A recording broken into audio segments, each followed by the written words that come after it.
Hello dear, welcome once again to English Needs channel.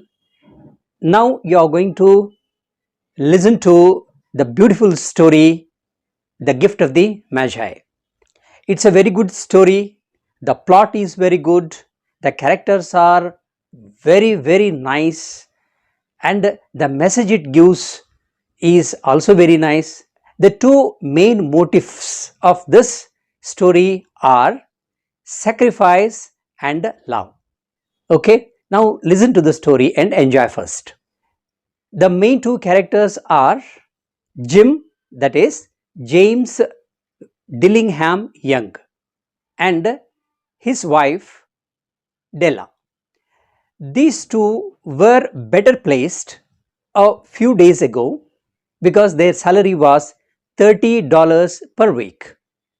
But there has been something because of the recession, I think, that their salary has been drastically reduced. Now it has come down to $20 a week, which is not sufficient for any family to pull on. So you can consider this family as not very poor, but they are poor now. There are some indications given in this lesson about their poverty. That is, this couple lives in a flat whose rent is just $8 per week. So this itself is an indication that they are poor. And the next thing is the board. When you enter the flat, first you find a name board hung in the vestibule.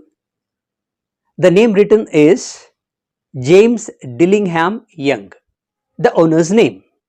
And the author points out here that James or Jim wants to shorten this Dillingham because earlier when he was getting $30 per week, this was okay for him.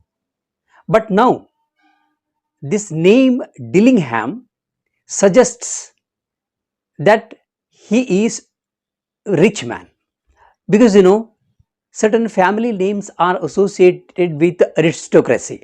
For example, in India, Tata, Birla, Ambanis, so these families are associated with the aristocracy, that is rich people. So Dillingham also gives an indication or an impression that the person is rich.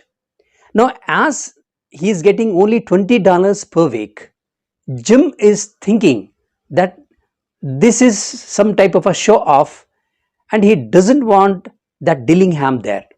Therefore, he just wants to do it only D. So now he wants to change that name board into James D. Young. This also indicates that he has become poor. The family is poor. And the next thing is that there is a letter box. The author says that the box hasn't got any letter so far. That means nobody has dropped a letter. This also shows that they have very less friends and relatives. So you know that people rush to you when you are rich. When you are poor, nobody will ask you. So here also this is the indication. And the next thing is there is a calling bell switch which has not been used for many days. So this also suggests that the people, those who visit the Dillingham family, is also very less. When the story starts, the day is Christmas Eve, that is one day before the Christmas. Della has been saving some money in order to present a beautiful gift to her beloved husband, Jim. She has been bargaining whenever she went to the butcher's shop, the grocer's shop, or vegetable vendor. So everywhere she used to go for a hard bargaining. Sometimes the shopkeeper would show his disregard or disrespect silently, and the expression of that person because of this hard bargaining puts her to shame. Because of that shame, her cheeks used to turn into pink. They became red, he says. So she was bulldozing, means she was bargaining very hard. She used to dominate the shopkeepers, and she used to go for a very close dealing in the sense bargaining for 1 penny or two. Even if she is able to save 1 or 2 penny in that bargain, she is very much happy about it because something is saved there. But now all through the year she has saved, but the amount is just $1.87, which is very less for buying a beautiful elegant gift for Jim. So she is now worried. She counts it 3 times, but anyway it is only $1.87 only, and that too they are all in small changes, coins.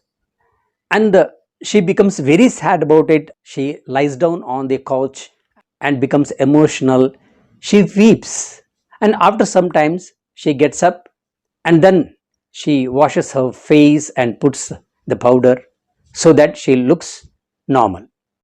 And she goes to the window and looks outside, and she finds a grey cat walking on a grey compound wall, grey backyard, in a grey street. And this gray, this shows the mental position or her inner being, that she was sad. The gray stands for sadness.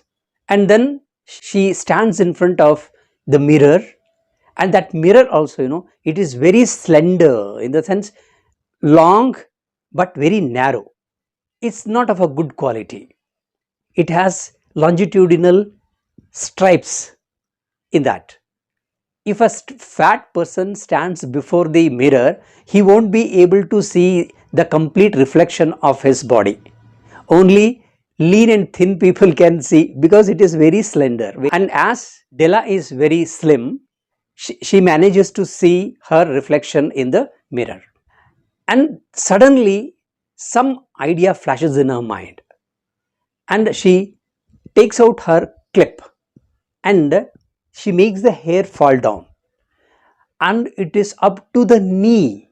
Such a long and lustrous and very thick hair she has got. She is very much proud of her long hair, and the idea is to cut and sell them, because such long hair is in very much demand. And then immediately she folds it again back, makes it up, and put the clip. She puts on her jacket and the hat, and immediately she rushes outside and gets into the market. Straight away she goes to a shop where Ma'am Sophrony is written. This is the shop where wigs are sold, and all the hair product, you can say, are sold there. So she gets in, she meets the owner. She feels that Ma'am Sophrony did not look like Sophrony, because anybody who hears the name Sophrony makes a mental picture that she is very nice looking. But here it is not like that. She is very fat, she is too white and chilly type of a woman she is, and doesn't look nice. Anyways, Della goes and offers her hair, and Ma'am Sophrony takes them in her hand and weighs it, and she feels that it is very good, and she offers $20. Della is very happy, and immediately she says, okay, I accept the offer and you can cut my hair. And immediately the hair is completely cut, and $20 she takes, and immediately rushes into the market. She goes from one shop to another. There a word ransacking is used. That means she is hurrying up, asking for different varieties. When she is not satisfied, she asks for more, and when she is not satisfied with any of the items, she gets into another shop, and like that she almost takes 2 hours to select a beautiful gift for Jim. Jim has a golden watch which has been handed over by his grandfather to his father, and now his father has given it to him. And this watch is very much valuable for Jim, but it has no chain. Therefore, Della wants to buy the chain. That is the idea, so that it looks very good. And when she asks about the cost, it is $21 because it is made up of platinum, and she buys it and brings it to her home. When she returns home, she is filled with happiness. There, a word intoxication is used. Normally, this word is used for the state of mind when somebody boozes. That means takes the liquor. Oh, in Hindi it is said nasha. So, ये नशा क्या था? This nasha was something happiness, full of happiness. But suddenly she comes out of that and thinks about the encounter with Jim. Because when Jim comes, when he sees this lady in this avatar, definitely he would be shocked. Therefore, whatever the ravages have been done to her hair, that means totally it was looking very odd to her. So she takes out her curling iron. It's gas operated. She starts it, and then after heating, then she started making the curls so that it would look little better than the straight hair. Therefore, she curls her hair like this, and now it is little presentable.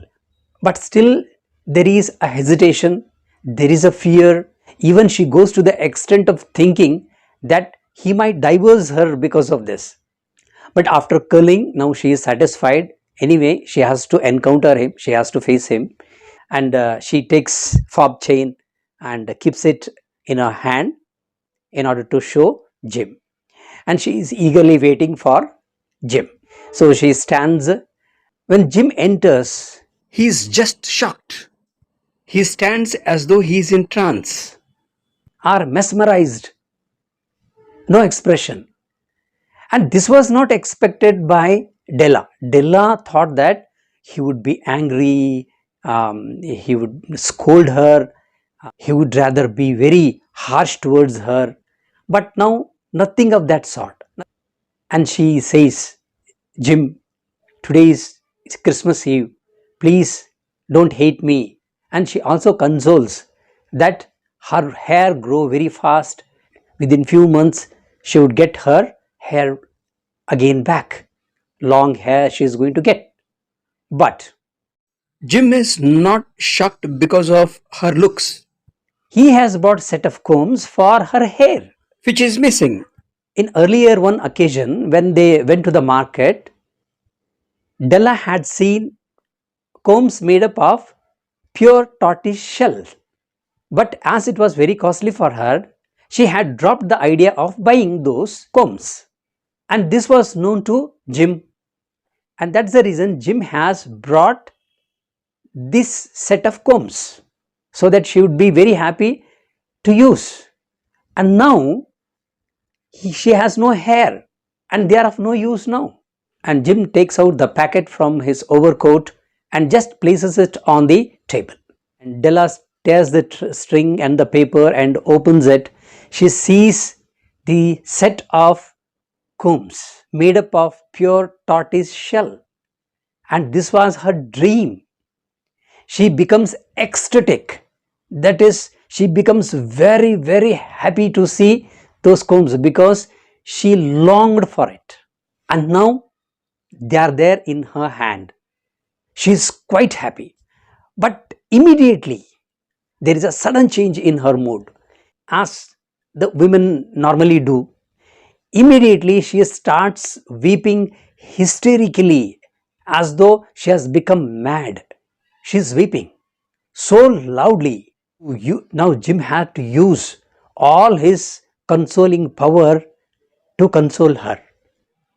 And after that, Della discloses what she has brought, and when he sees that fob chain, he was again speechless because he had sold his golden watch in order to bring the set of combs. What an irony here! Both have sacrificed the most valuable thing what they have with them in order to present an elegant gift to the spouse, but now both are useless. And he says, let us keep the gifts away now because they are of no use. Sometimes, maybe in future, they could use them. But the author says that the gifts these people have brought, and it is far better or far greater than the gifts given to the infant Jesus by the Magi.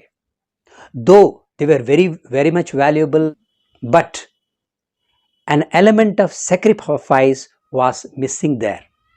That's why these two gifts given by these two persons are most valuable. So these two people are wise, but their wisdom is of no use at present because both have lost the things for which the gifts have been brought. So I have given you the complete picture of this story, but in this lesson you find some portion where it is difficult to understand. So I have made another video exclusively for this. You can find the link in the description box, or it is there in my channel. As you have already subscribed it, you can go to the playlist and you find this video. And if you are a Kannada medium student and if it is not understood properly, then you can go to my another channel, Vijayendra Kshatriya. So if you go and search in YouTube Vijayendra Kshatriya, you will get, and then touch the screen, that is photo, and then go to the playlist and select 10th standard first language. You will get all the videos related to first language 10th standard. Okay, thank you for watching this video, and let's meet again after some times with another video. Bye.